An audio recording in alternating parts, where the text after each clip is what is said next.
Are you having a hard time figuring out what to get Dad for Father's Day? You should check out Row 1 Brand's Vintage Pictorum Gallery. They have America's best sports art. With over 7,200 historic sports prints, you're assured to find something unique for Dad this Father's Day. Instead of a boring old tie, get him a historic baseball photo taken by Henry High Sandom at the historic Polo Grounds Stadium in New York City during the 1894 Temple Cup. Or, if he's an NFL buff, check out the 1963 vintage NFL poster. These are so good looking that you'll be amazed how they turn out. Shop now at sportshistorynetwork.com/row1 and save 15% off your order.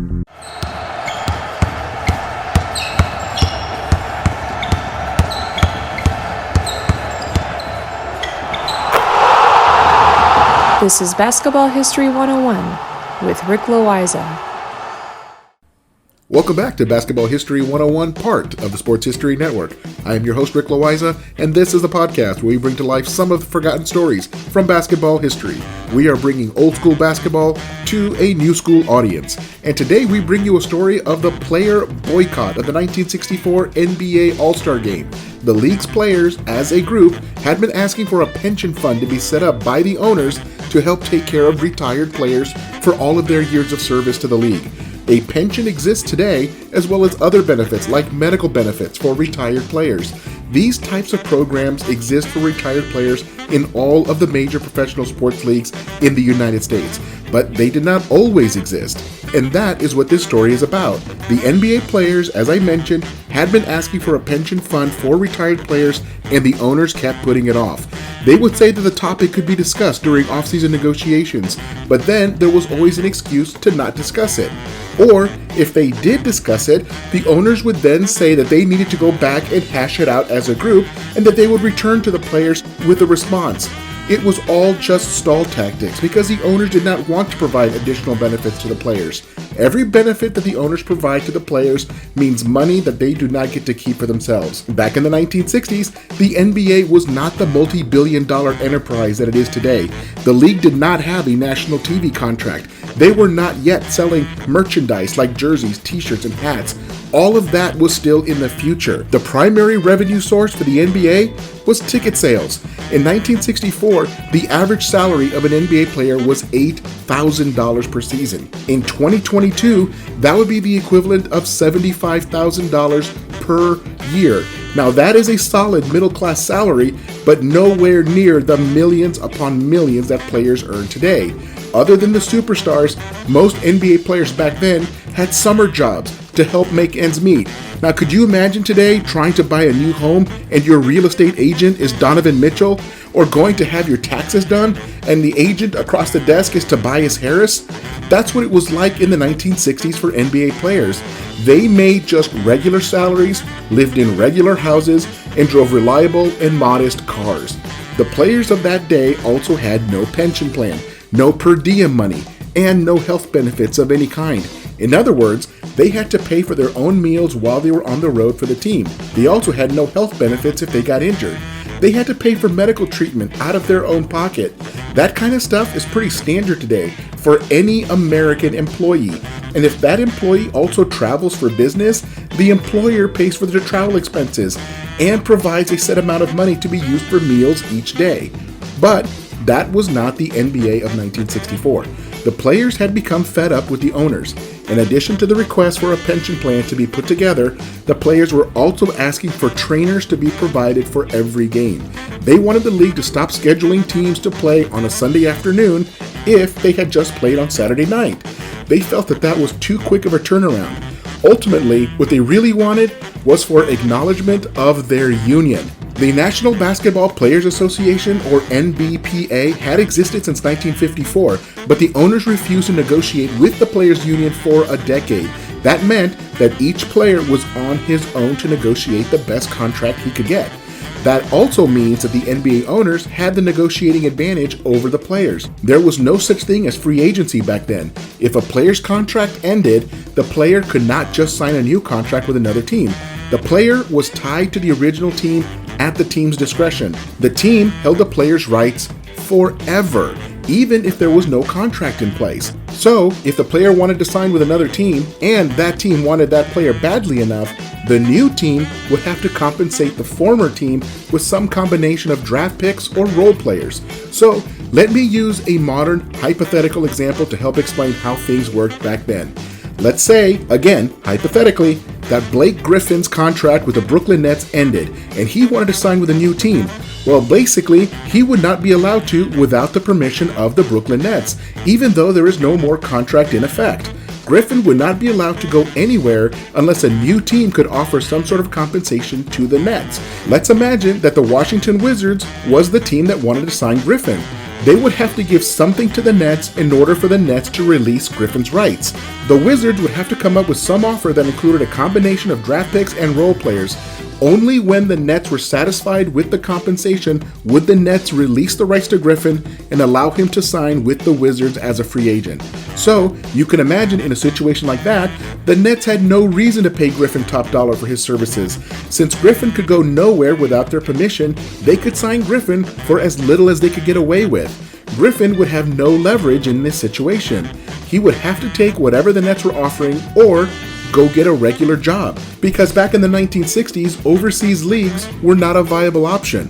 So this is what the average player had to deal with. The superstars like Oscar Robertson, Jerry West, Bill Russell, and Wilt Chamberlain were compensated quite well, even for the time, but the average role player was in a very tough situation. This is the background that led to the player boycott at the 1964 NBA All-Star Game. Now this is a good place to take a break, and I'll be right back with what happened in Boston at the 1964 All-Star Game.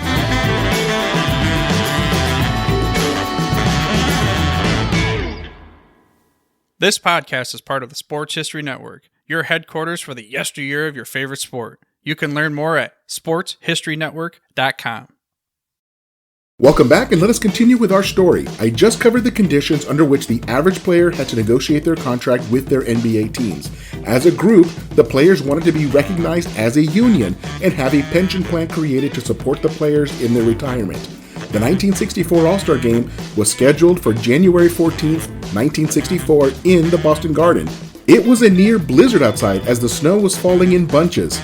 The attendance for the game was 13,464, which was just a couple of hundred tickets short of a sellout. It was also the first All-Star Game in league history to be televised nationally. This was huge for the league. This was the opportunity that would allow the entire country to be able to see the league's very best players battle it out. This was a chance for the league to land a long-term TV contract and increase the league's revenue. By the way, back then the players played the All-Star Game for real.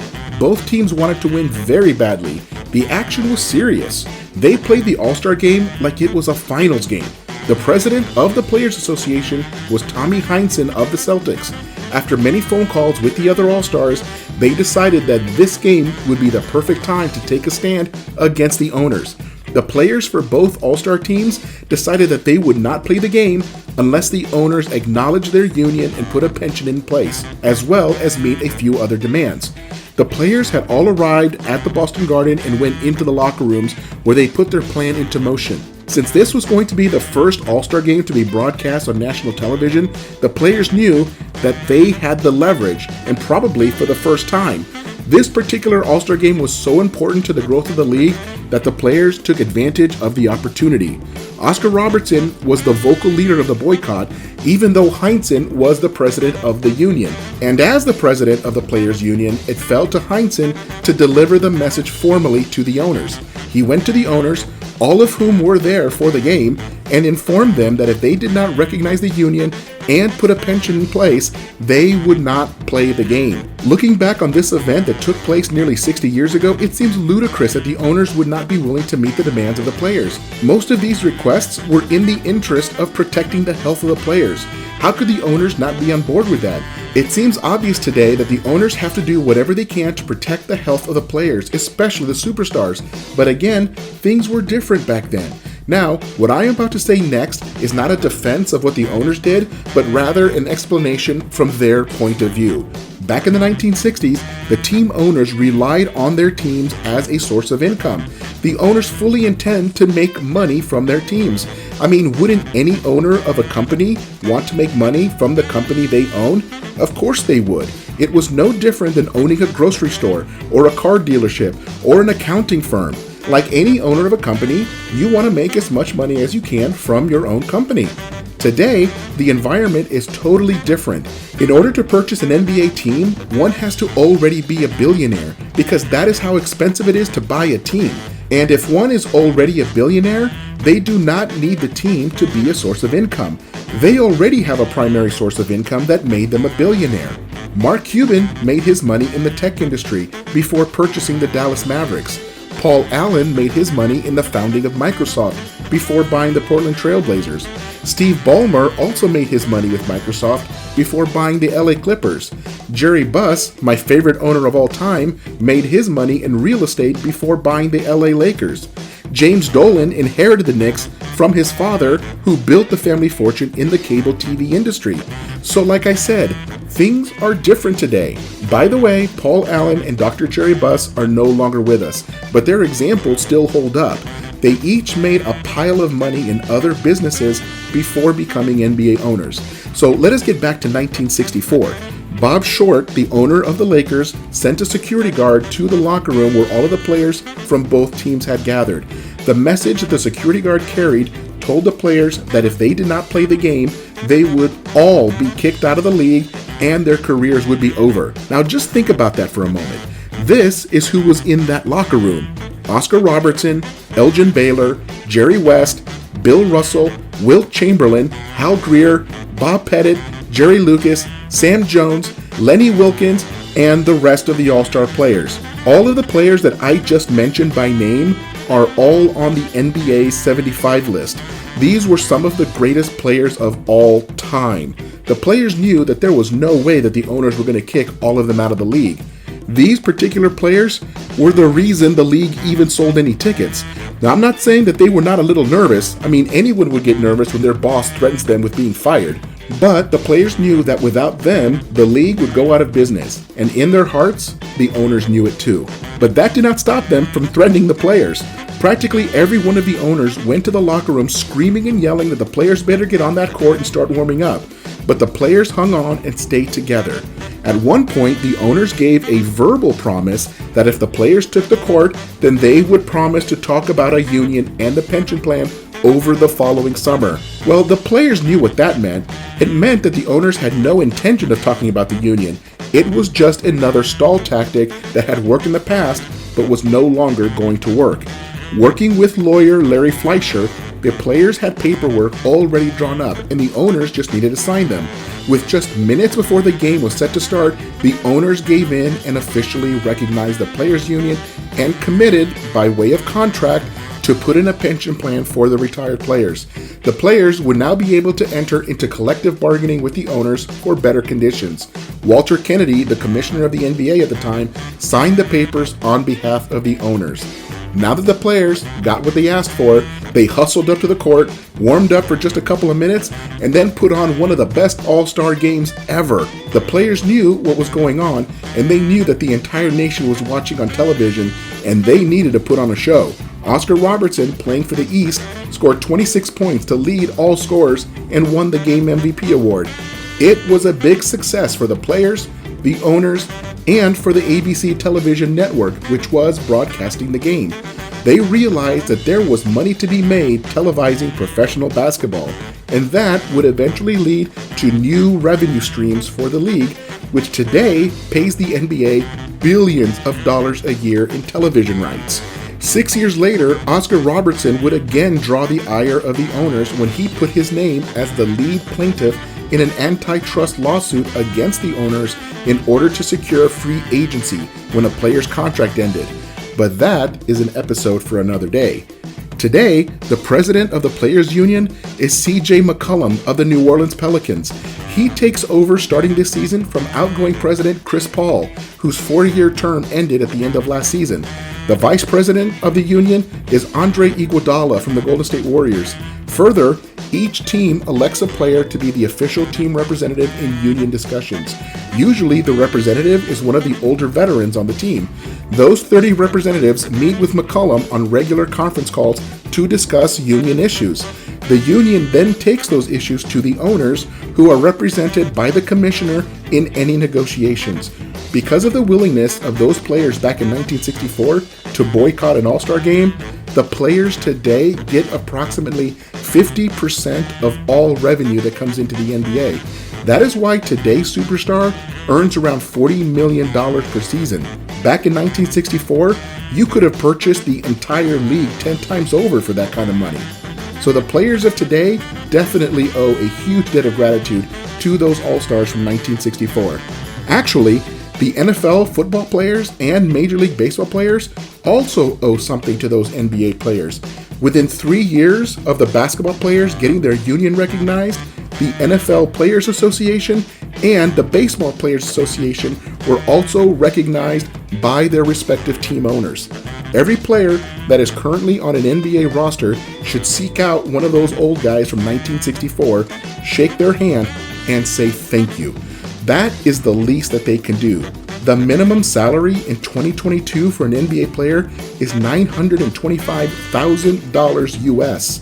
That means you could be the worst player in the NBA and you still get $925,000 for the season.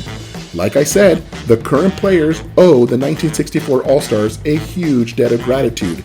So what those players did on that day in Boston in 1964 had an impact that still reverberates throughout North American sports and is still felt today. And I'm glad that we could take an episode to honor the stance that those players took. It was and is a huge moment in basketball history. Well, that is it for today. Join us next time when we bring you a profile on Dave Bing, the Man of Steel. He is a Hall of Famer from the Detroit Pistons and a member of the NBA 75 list. That's next time on Basketball History 101, part of the Sports History Network, the headquarters of Sports Yesteryear. Go to sportshistorynetwork.com to find out more about this and other sports history podcasts. If you like what you hear, please hit that subscribe button wherever you get your podcasts. Also, check out our page on Facebook. It's called Basketball History 101 Podcast. There you will find shorter historical posts, as well as comments and discussion starters on today's game. I'll also announce there when new episodes come out. I want to thank my producer and editor, Jacob Loayza. Join us each week as we continue to mine the history of basketball for more great stories from the past. Take care, and see you soon.